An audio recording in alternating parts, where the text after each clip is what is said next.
Hey everybody, welcome to Fitless episode number 13. I am John D'Ambrosio. I am here with Blaine Dusing as always, and we came up with a topic that you guys are going to love because it's a big one. We always talk about exercise, but exercise is the stimulus. We need to fuel the body properly for the muscles to grow as well as for proper recovery. And if you want to actually see those muscles, that's an issue as well. So, Blaine, what are your thoughts on this? Because I know you're pretty passionate about it and you deal with this regularly. Yes, this is probably the number one headache as a trainer is nutrient dense diet, sleep, and hydration because I believe that most people are always wanting to argue pertaining to a perfect split or a perfect frequency or a perfect duration or they're mulling in the weeds over the stuff that really, if you zoom out from a 30,000 foot view, it's not going to matter because I tell them, you think you're going to grow or not because you did an overhead press before or after a leg press. I mean, when you say it like that, it sounds ridiculous, but these are the things they worry about. And I will go through with them what they eat in a given day, and I feel that I know that most people consume far more calories than they believe they do Yeah, on a that daily is basis. true. I mean, you ask someone to count their calories, and of course, during that time period, they're on their best behavior and they're only eating foods that, look healthy because they don't want to disappoint you. And they're, oh, I only had a few chips. I'm not going to write that, and I can't figure out the calories for that.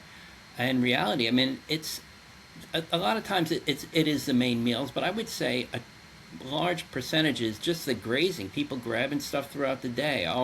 You know, in the car and grabbing an energy bar or some chips or drinking a soda or something like that, and that stuff adds up. It does, and I just don't think that they realize. Again, it's my number one headache because people consume far more calories than they think they do. The standard American diet, if you order anything at any restaurant, that probably is your caloric equation for the whole day. I mean, if you were to go to, I don't know, like one of the regular breakfast spots my friends go to, and you don't order the way I do, and if you were to order a meal and get all the extras that they offer you, the toast, the biscuit, I mean, it's a standard breakfast if you're going out to eat, I would guess is over 3,000 calories if you actually calculated it. Yeah, and it's funny. Over the weekend, we had gone out, and my daughter's home and her boyfriend, so we went for custard, and I just got a small cup, and it has the calories there. It's in 250 calories. I'm like, all right, I can do this because of the way I eat. But I looked at the main things what people in front of us were getting, people behind us were getting. And I think it was, I forget what it's called, the James Brownie or something like that, and it was a custard sort of concrete, and it was over 1,000 calories. And this is people's, like, this is their snack. It's like you've eaten more just in dessert and from just pure sugar in this before bedtime treat than you probably did good calories throughout the day. It's scary. Yeah, like, I don't travel frequently, but when my wife and I do, I am just, my jaw drops looking around an airport and seeing the lines at the food and or the Dunkin' Donuts before you're going to get on a plane and sit and literally burn 0 calories other than your basal metabolic rate for the better part of 3 hours. And they're housing down, a 1,400 calorie mocha, whatever they call it, in addition to a cinnamon roll, in addition to Burger King, McDonald's, all this stuff. And it's just, And then they're ordering something on the plane to boot because you can't make yes. it 3 hours without having some sort of a snack and sugary drink or alcohol. Yeah, I mean, as soon as you get up to, whatever your standard flight number is, if they're cruising at 30,000 feet, then they start handing you pretzels and chips. And, it's like the stewardess will look kind of strange when she's like, oh, what do you want? I'm like, nothing, I'm good. Like, but it's free. I understand. I don't want anything. Then give it to the kid next to me if he wants it. Like, that happens at restaurants too when I'll order, fries or vegetables instead of fries or something like that. And the fries comes with the meal. I understand that. I'd like vegetables instead. Well, that'll be an upcharge. That's fine. Well, do you still want the fries because they're free? No. Well, you're paying for them anyway. I understand that. You can put them on someone else's plate. I'm not going to eat them. Like, they don't know what to do with you when you choose to eat healthy sometimes. Yeah, and it's funny, and not that, I mean, we're not saying that you need to bypass the fries all the time or bypass the ice cream, but you need to understand it should be the exception rather than the rule. And again, I was brought up with, eat everything on your plate. There's kids starving in China, and you had to eat everything on your plate. But my plate didn't look like plates of today. I had a meat, I had a vegetable, and then there was some sort of a starch, whether it was a potato or a small bit of rice or pasta, and you ate it. But people still have that mentality where they get this massive meal at a restaurant and they feel they have to eat it all. I mean, I'll go out to eat and I'm always taking half home because I'm not going to gorge myself just because it's sitting in front of me. As delicious as it is, I eat slow and intentionally and say, okay, I'm comfortable now. That means in 15 minutes I'm going to be full even if I stop eating right now, so I'm going to do that and I'm fine. My mouth is like, this is delicious, keep going, but you have to eat with the idea of saying, okay, am I going to gorge and just pile? Because I could easily eat a pizza pie. That's not an issue. I eat slow and intentionally at two slices. I'm done if I'm having pizza. It's not that I can eat more, it's that I won't eat more. And I think people have lost that ability. Yeah, and I don't want to harp on like and make it seem like we're ridiculously strict. Like I'll cheat, but I mean if you are someone listening to this that's having problems with if you are going to a restaurant and they put some smorgasbord in front of you, like an easy little trick, and I know it sounds somewhat ridiculous, but like get the to-go box first and put half the meal in the to-go box, ask for a bag, and then tie the bag off so you're not tempted to open it back up. And I guarantee you after half that plate and a couple glasses of water, you're probably going to be full. Yeah, I agree. And I love that couple of glasses of water because again, people feel like, oh, I'm going out, I need to get soda or I need to get alcohol. And there's a time and a place. I mean, I don't get soda. I always get water, but sometimes I'll say, what, I feel like a cider or I'll feel like something like that. But it's not like, oh, I'm going to just now start pounding them. Again, moderation's important, and I think that's a lost art. Yeah, but it does get easier over time, and I tell my clients that. Like, usually you've got to grind through about 2 to 3 weeks of, I wouldn't even necessarily say your body's being hungry, but it's more or less bored. Like, you're used to consuming something Mm-hmm. every 2 to 3 hours. And, if I could plug your book for a minute, and I know you don't generally like to do that, but like your book helped me immensely because I was kind of intermittent fasting, and what I mean kind of, I would do at least 16 hours a day, but you really forced me to just kind of, just for the sake of trying it, pushing those fasting windows. And now it's almost become too easy because like days like yesterday where I don't even plan on it and I have clients all day long, I think I fasted for 21 hours. I had to look at the clock and I was like, oh my God, and I still don't have an appetite. But then I always try to finish eating before 6 or 7 p.m. I mean, I could have plowed through. I've never done more than a 24. I've gone 24. I've gone dinner to dinner. I understand you find it advantageous to go longer than that. I just don't feel the Just need on to. But I mean, occasion. when you're fasting and you really only have to worry about 1 or 2 meals a day, that can simplify your life too. Because for people like me, I rather have 2 really big meals than try to ration out 5 or 6 smaller ones. I'm not doing 5 or 6 smaller ones. Like when it comes to dinner time, give me the steak, give me the sweet potato, give me the Brussels sprouts. I'm going to house that because I've been in a caloric deficit the Mm-hmm. rest of the day. So that's easier for me. But if people want to look up your book, Fasting That Works, I think I bought 3 or 4 copies of it. I've handed it out to clients. I don't even have any on my shelf, so people still have it. So I don't know. Well, I appreciate the plug, and it's interesting that you say that because people kind of dismiss fasting like, oh, I'm starving. I mean, maybe it should be called time restrictive eating.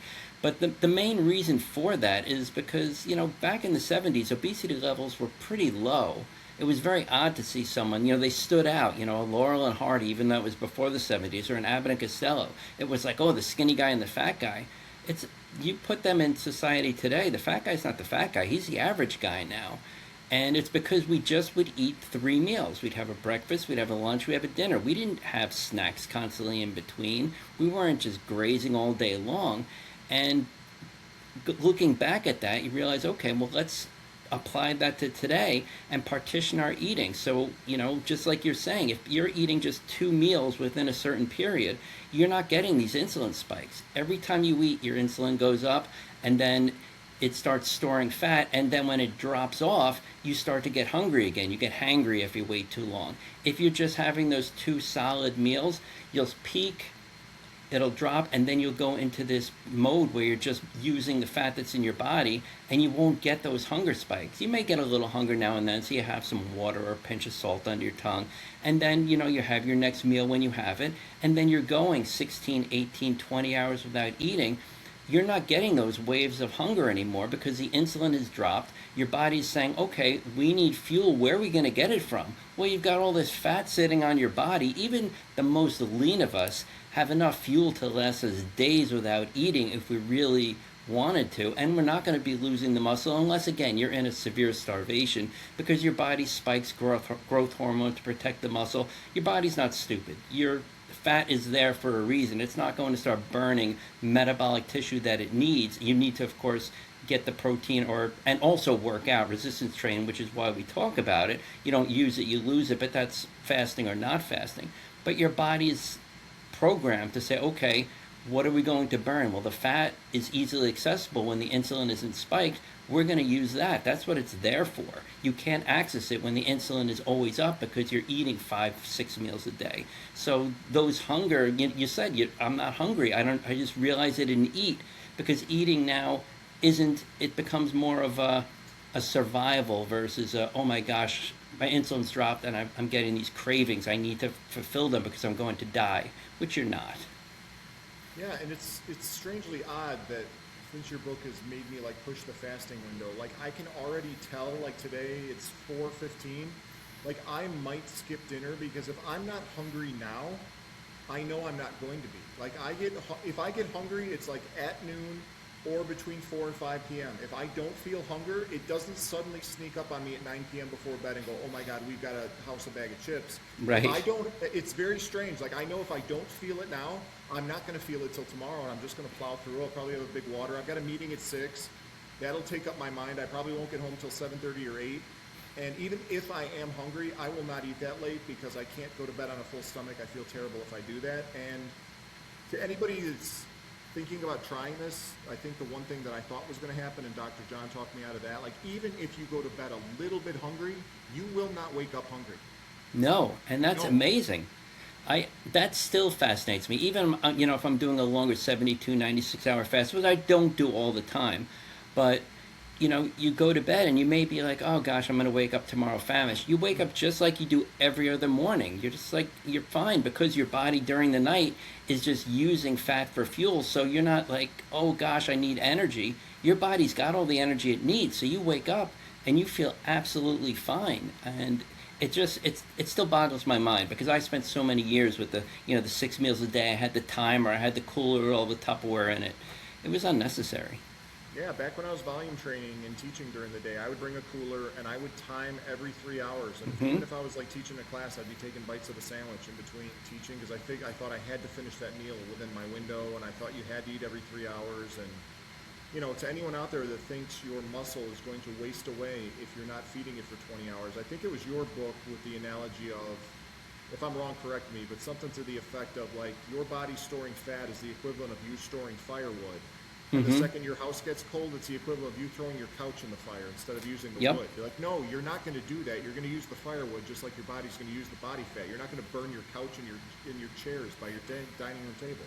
Exactly. And I think that's a great segue into why this is important because we're talking nutrition, and nutrition is important obviously to build a muscle and for your health, but there's so many people who have all this great muscle because they're training right, but they can't see it and they think it's not working. And oh, the scale's going up. Well, yeah, because you're building muscle, but you're still covering it with all this fat. You can't see it. The saying you can't outrun a bad diet, you can't out exercise a bad diet means it doesn't mean you can't build the muscle with a bad diet as long as you're resistance training and getting enough protein, but you're not going to see those results. And I think you probably see that more so because you see people improving. Their numbers are going up, but they may not see the results in the mirror because their diets are garbage.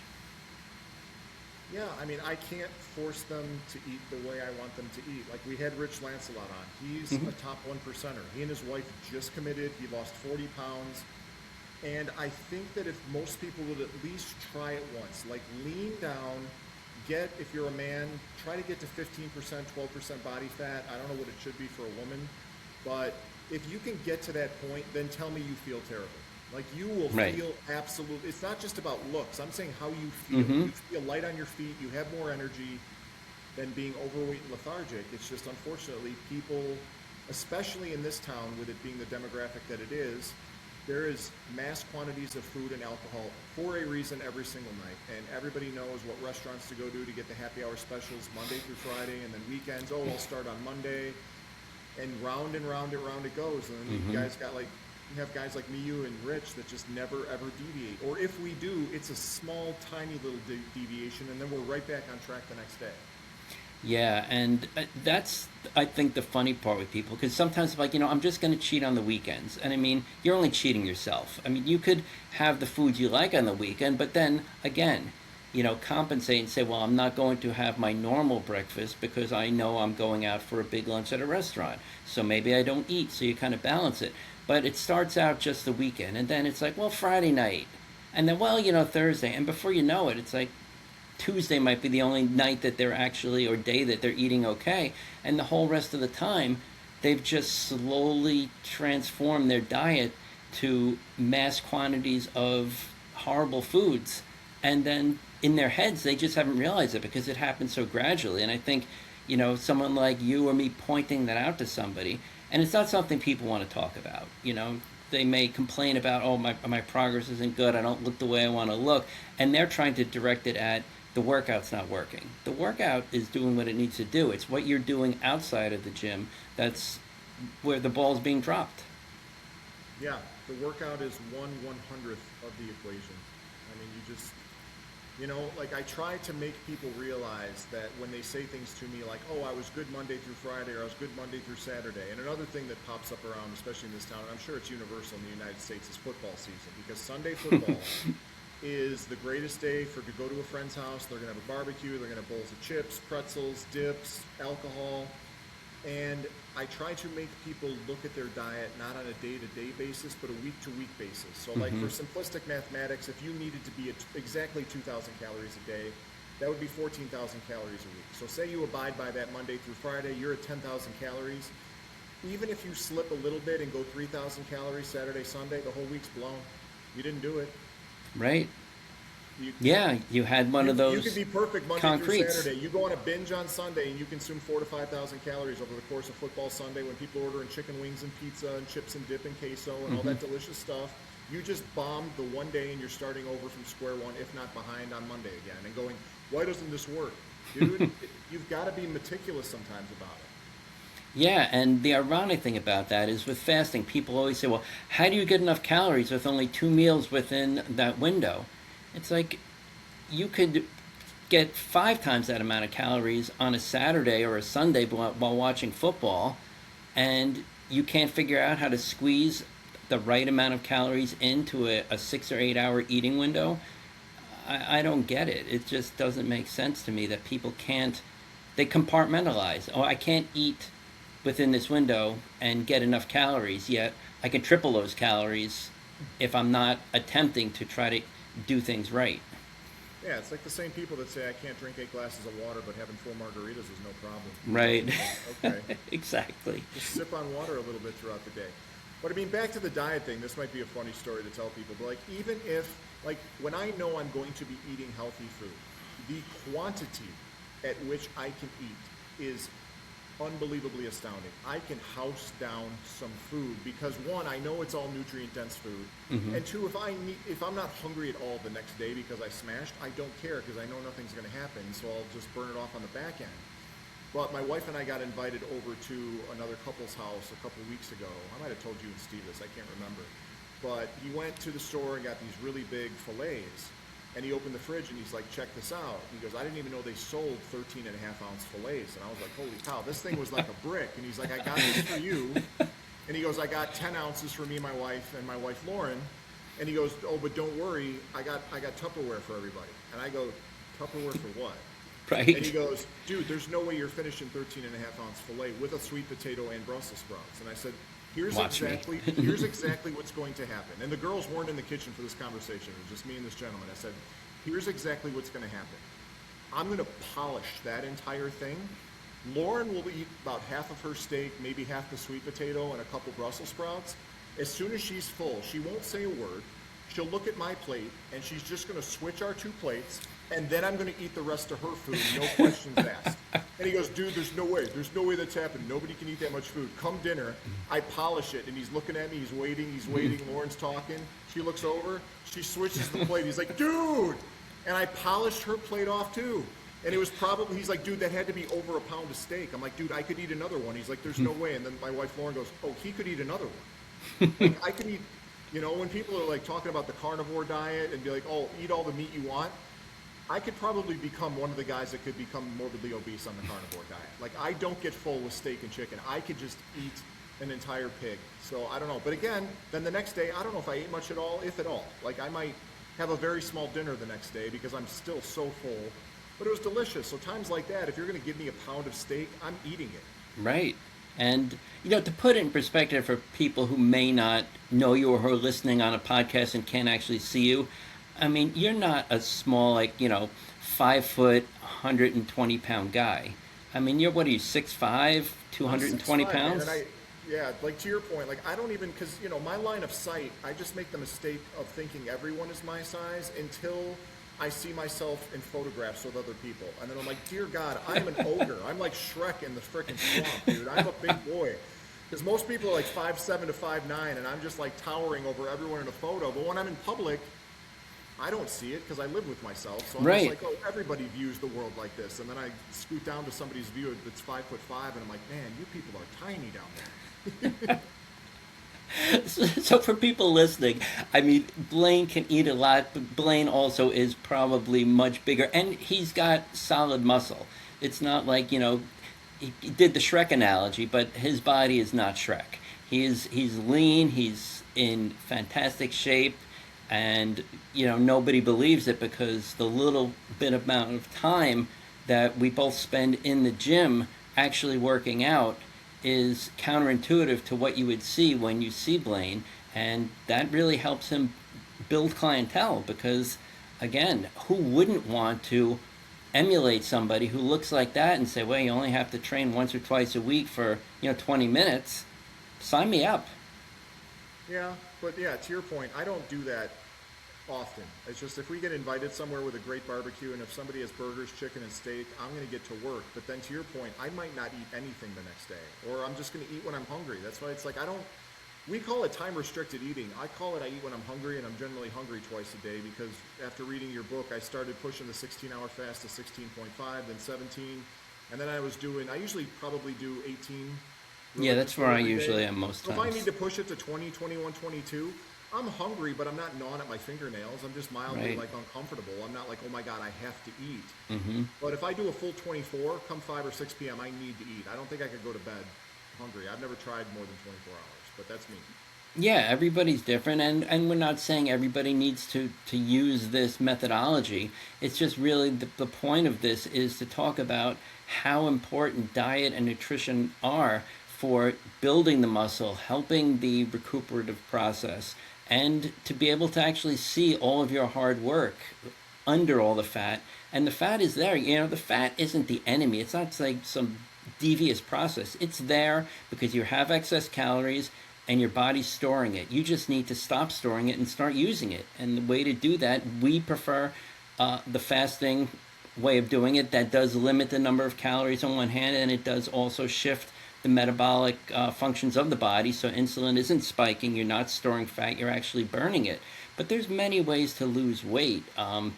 Just like there's many ways to train. We feel that these are the best methods. That's why we talk about them. But do what works for you. But definitely, if you're not seeing the results you want to see, maybe it's not the workout. Maybe it's what's happening outside of the gym. And diet is a huge part of that. And you've touched on sleep. I think sleep is more underrated than diet.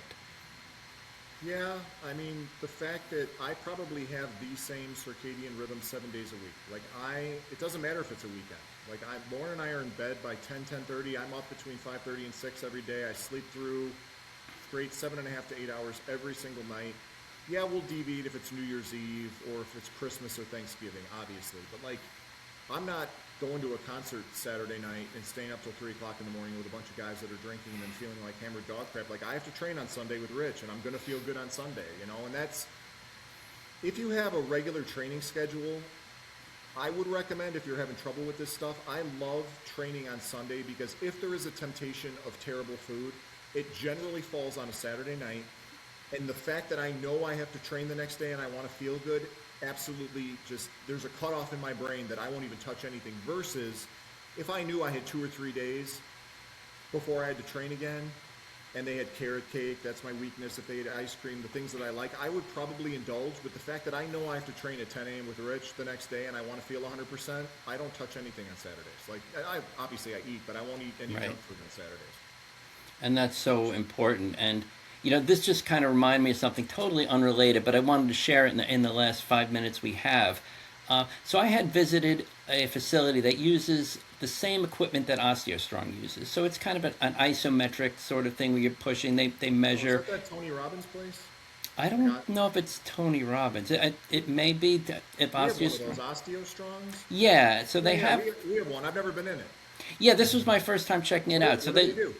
So it's for bone density, and I have a friend up in New Jersey who had bone osteopenia, and she went there and it reversed it. So she raves about it. She refers tons of people. So I said, there's one here with the same equipment. Let me go check it out. So I did, and he let me try the chest press. So I work out once every 96 hours. This was the day before I was working out, and I didn't think anything of it. So I get in and I did this isometric. It was about 8 to 10 seconds where you're going, slowly ramping up and going all out, and it's measuring how hard you're going. And then the goal is to increase that, but it's a safe way for people with bone density issues to put the pressure on there and actually start rebuilding the bone. So I thought it was interesting. Again, I did it, thought nothing of it. Went to the gym the next day. Did my back first, my first back exercise, everything was fine. Got to the incline Nautilus bench press, went to do the regular weight, and I had been going up progressively. Couldn't budge it. I had to drop it 40 pounds to get the same amount of reps I had gotten 4 days prior.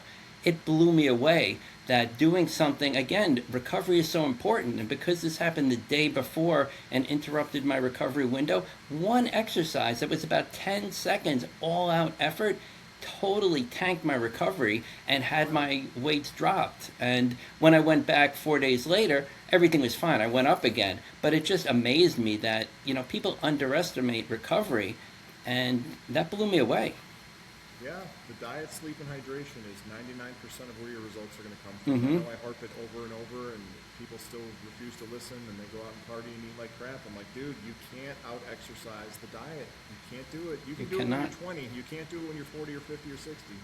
Yeah, and the difference is, again, people may think, well, I did it when I'm 20. I don't know, why can't I? I'm just out of practice. No, your hormonal profile is totally different. You don't have the testosterone levels you had then. You don't have, the pituitary, everything is different as you age. And you could take almost anything when you're young. I mean, go out and drink and party and then go to the gym the next day or play football the next day. And you're pretty good. You may be a little hungover, but your performance is good. You try to do that as you get older, everything's shifting. You need to look at longevity and say, well, what can I do to make sure I can continue doing this when I'm 80? Not let me beat the heck out of myself and then see what happens. Yeah, for sure. And yeah, as far as the diet, the fasting, if you're considering it out there, just try it. Mainly not for fat, even if not for fat loss, just to see how you feel. Like I feel amazing. And if people are worried about blood work, like I don't know. I mean, I know I'm subjective and it's an N1 study, but or this is anecdotal, I should say. But my blood work comes back immaculately perfect. I just had one of those calcification scores. I had to go in my doctor wanted me to go before I got a checkup to one of those tubes that measures the calcium around your Yeah. heart. Mine came back zero point 0. I came out of that thing. He goes, dude, nobody gets a 0. Like 0.0. And he's like, what are you doing? I'm like, I strength train twice a week, and I go on two or three walks a week, and I fast, and I eat nutrient-dense food. Like, it's a simple formula. It And I is. feel amazing every day. Yep, and people overcomplicate it, and they're Yes. buying these, processed food packets to get them go, or they're taking injections, or they're, going to again these functional fitness things. It's not that hard. You just have to do it and be consistent. Because, I mean, that's the other thing we always talk about. You know, you could eat right for a week, you can go to the gym for a month, and if you stop, everything else stops. Yeah, The plus your progress. body is probably, yeah, your body's 6 to 8 weeks behind what you're probably doing, so you're not going to Mm-hmm. see any visual results or see any scale weight, or maybe some scale weight, but you're not going to see any results for about 2 months out. So you're going to Mm-hmm. think you haven't accomplished anything in a month, and then you probably made some pretty good gains. It's just not showing up in the mirror yet because strength precedes size increases. So Yep. people don't realize that.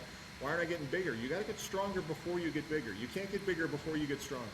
Yeah, and the initial strength gains, a lot of times, it's just your body, your nervous system getting better at the movement.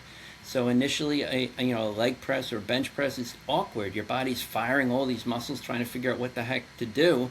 But then you get used to it. The more you do it, the easier it gets because your body gets efficient. It starts firing just the muscles that need to be fired, and you get stronger. But that strength isn't building muscle yet. It's once you hit that, it, not really a plateau, but once the gain starts slowing down, the learning of the nervous system has completed, and now it's the muscle building stage. And a lot of people quit before then, or when they hit that point, oh, I need to mix up my routine because I've hit a plateau, and they switch, and then they go through that same process all over again. Oh, I'm doing great, my gains are really coming. Oh, I hit a plateau. Let me go to a different exercise, and that's a mistake. Yeah, the first, I'd say 4 to 6 sessions, you're just getting neurologically used to the equipment that you're Mm-hmm. using. Like you may be thinking you're getting stronger, most likely it's just a neurological adaptation. And then once your body understands the machine and how to properly use it, then the strength gains will start coming once you learn to adapt to that. But that could be another episode. Absolutely, because we are out of time, but this flew. It always does. It does. So, any closing words, or you think we've covered it all? No, I mean, I hope somebody listened. I hope we help a few people out there. If you've got any questions or concerns, reach out to us. We'll answer you in person. We like doing this, man. The stuff works. We wouldn't be preaching if it didn't. Yeah, it's true. We have nothing to get out of this. We're not doing it with ulterior motives. We're We're not here charging because, anybody anything. no, we just love talking about it, and we want to make sure we share this with others. And again, some people may walk away and think, wow, this is great. Let me start applying. Other people may just glaze over it and move on. That's okay. We're not That's all here right, to, too. to sell anybody. We're just here to share the information to whoever wants to take it and hopefully apply it. That's it. All right. Well, until next week, my friend. I'll see you when I see you. Have a All good right. week. You too.